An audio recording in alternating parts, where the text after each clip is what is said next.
ఎప్పుడు పని చేస్తూ ఉంటున్నావా చౌరసరికి నేసరికి? నీకేం బాధ ఉంది? మంచిగా పోతూ వస్తావు నువ్వు.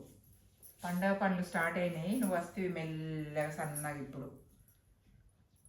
హాయ్ ఫ్రెండ్స్, నేను మళ్ళీ వచ్చిన. నేనైతే బంతి పూలు కొనుక్కొచ్చుకున్నా. ఇక ఇట్లా దండలు అయితే గుచ్చుకుంటున్నా. ఇక పండుగ పనులు అయితే స్టార్ట్ అయినాయి. మీరందరూ ఏం పనులు చేస్తున్నారు? నా పని అయితే ఇక్కడి వరకు వస్తుంది, చేస్తున్నా. ఇప్పుడే స్టార్ట్ పండగ పనులు, ఒక్కొక్కటి వస్తూ ఉంటాయి. చూస్తూ ఉండండి, క్లిప్ చేయకుండా. ఎంతసేపు చేస్తుంది సన్నగా పెడుతున్నామ్మా, ఇది సన్న పనే కదా. సన్నగా చేసుకోవాలి, దప్పుకుని చేసుకోవాలి. దబ్బన దబ్బన ఆకులు తెంపుకు రావాలి, దండలు పెట్టాలి. ఇట్లా అక్కడైతే బయట డెకరేషన్ అయిపోయి స్నానం చేసి వచ్చి ఇట్లా పప్పు అయితే పెట్టుకున్నాను. ఇక్కడ చక్కెర కొలిచి పెట్టుకున్నాను, ఇక్కడ ఇది పెట్టుకున్నాను. ఇంకా ఇప్పుడు నెక్స్ట్ పూజ ఇవన్నీ ఇటు రెడీ చేసుకుంటే ప్రసాదాలకు, అటు పూజ చేసుకుంటే ఇంకా నెక్స్ట్ ప్రాసెస్ చూపిస్తూ ఉంటా. క్లిక్ చేయకుండా చూస్తే పప్పు అయితే ఉడకబెట్టుకున్నాం, స్టవ్ మీద పెట్టా కదా ఫ్రెండ్స్. ఆ పప్పు అయితే నేను ఇట్లా పూర్ణం చేసుకున్నా, గ్రైండ్ చేసుకొని ఇక చక్కెర ఇట్లా స్టవ్ మీద పెట్టుకొని ఇట్లా చూసుకోవాలి ఫ్రెండ్స్. లడ్డలాగా వస్తుంది, బాగుంటుంది. తర్వాత ఇక ఇటు ఇంకేంటి మన కట్టచారు. నా వంట పనులు అయితే స్టార్ట్ అయినాయి, నెక్స్ట్ వస్తూ ఉంటాయి, చూస్తూ ఉండండి. ఇందాకనైతే మనం పప్పు గిన్నె అన్నీ రెడీ చేసుకున్నాం కదా. ఇక ఇప్పుడైతే నేను భక్షాలు చేసుకుంటున్నా. మీకైతే ఇంతకుముందుకు భక్షాలు చేసుకునే విధానం కూడా చూపించాను. మనం ఏంది ఇక మహారాష్ట్ర స్టైల్ పిండి వేసి చేసుకుంటే బాగా వస్తుంది. కాకపోతే నేను అది ఇట్లా బాగాసేపు పెట్టి అలా పూర్ణం పెట్టి మా అయితే ఇలా ప్రసాదాలు రెడీ అయిపోయినాయి. మీ పనులు ఎక్కడి వరకు వచ్చినాయి? ఇప్పుడు నెక్స్ట్ దేవుడికి అయితే పెట్టుకుందాం మనము. ఇక్కడ చేసుకునే విధానం. హాయ్ ఫ్రెండ్స్, ఇక మా ఇంట్లోనైతే మగవాళ్ళే చేస్తారు. అమ్మ వాళ్ళ ఇంటి దగ్గరైనా తాత చేస్తుండే, తాత తర్వాత నాన్న చేస్తాడు. ఇక ఇలా చింతపండు అయితే నానబెట్టుకోవాలా. చింతపండు అయితే నానబెట్టుకొని ఇదైతే వాటర్ వేసి పెట్టుకున్నాడు. వాటర్ వేసి పెట్టుకున్నాక ఇంకా కొంచెం సాల్ట్ ఒకటి దాని తర్వాత ఒకటి వేసుకుంటుండాలా. కొంచెం మామిడికాయ, 5 ఋషులు అభిరుషులు కలవాలి అని అంటారు కదా. కొంచెం బెల్లము. మా ఇంట్లోనైతే మా సార్ చేస్తుండే. నెక్స్ట్ ఓమ.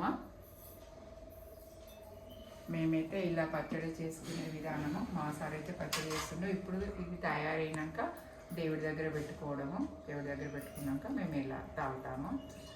చూస్తూ ఉండండి, క్లిప్ చేయకండి. అయితే ఇంకా ప్రసాదాలు చేసుకున్నాం. ఇంకా మా సార్ అయితే పచ్చడి చేసిండు. ఇక స్వామి వారికి అయితే నైవేద్యం పెట్టుకున్నాం. ఆనాయస్వ, పానాయస్వ, పంచాయస్వ, పంచ పరమన్నాలాయస్వ, ముక్కోటి దేవతలు తండ్రి. ఇలా నైవేద్యం చూపించినాక ఇలా చూపించాలి. ఇట్లా అగ్ని ఇవ్వాలి.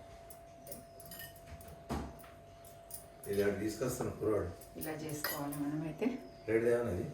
లక్ష్మీ రావమ్మ, సౌభాగ్య లక్ష్మీ రావమ్మ, నొదుట కుంకుమార విబింబములో కన్నుల నిండుగా కాటుక వెలుగై, సౌభాగ్య లక్ష్మీ రావమ్మ అమ్మా.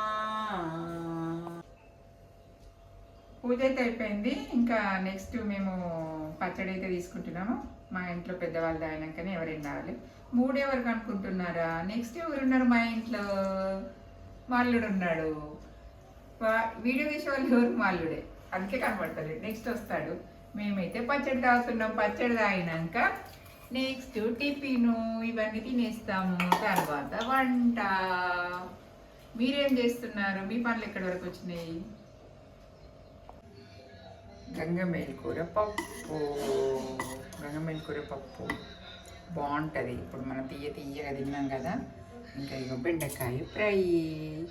ఇంకేముంది? బెండకాయ టమాటా ఇచ్చేసిన కొంచెం కారంగా. నేనైతే ఇలా రెడీ చేసుకున్నాను. Egg rice. ఇంకా ఇప్పుడు లంచ్ చేస్తుండాల. ఇప్పుడైతే రోజైతే వెరైటీ చేయవలసింది అండి. మామిడికాయ పచ్చడి. తీయగా తింటాం కదా, పుల్లగా మామిడికాయ పచ్చడి. ఇంకేంది? గంగమేల్ కూర పప్పు, కట్టు చారు. ఇంకేముంది, నెక్స్ట్ ఒక ఫ్రై కావాలి కదా, బెండకాయ టమాటో ఇంకా రైస్.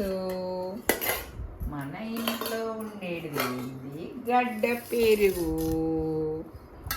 నెక్స్ట్ కొంచెం స్నాక్స్ కావాలంటే ఇంతే.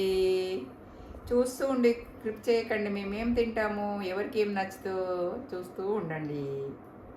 సార్ చట్నీ ఎట్లయింది? వీళ్ళ గిన్నె లేపేయవలసిందే. ఎన్ని కూరలున్నా మామిడికాయ చట్నీ మీకే రాదు. మన తెలుగు సంప్రదాయం అంటేనే మామిడికాయ చట్నీ సూపర్గా. ఈ రోజు నుంచి ఇక నిత్య పండుగనే మనకి, ఇక మామిడికాయలు వచ్చినాయి అంటే. మేమంతా మీకు అన్నం తింటున్నాము పండుగ రోజు ఇలా. సూపర్.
పుల్ల ఐస్ క్రీమ్ కొనుక్కొని తింటున్నాము. చిన్నప్పటి జ్ఞాపకాలు. స్కూల్ పోయినప్పుడైతే మ్యాంగో ఐస్ క్రీమ్ తీసుకున్నాను ఉగాది రోజు. ఎప్పుడో చిన్నప్పుడు మ్యాంగో ఐస్ క్రీమ్ స్కూల్లో పోయినప్పుడైతే తింటున్నప్పుడైతే 10 పైసలు ఉండేది, ఇప్పుడు 10 రూపాయలు అయింది. దగ్గర దగ్గర 45 ఏళ్ళు అవుతుండొచ్చు అనుకుంటా.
ఒకటేసారి వస్తారన్నట్టు అయిపోతాయి.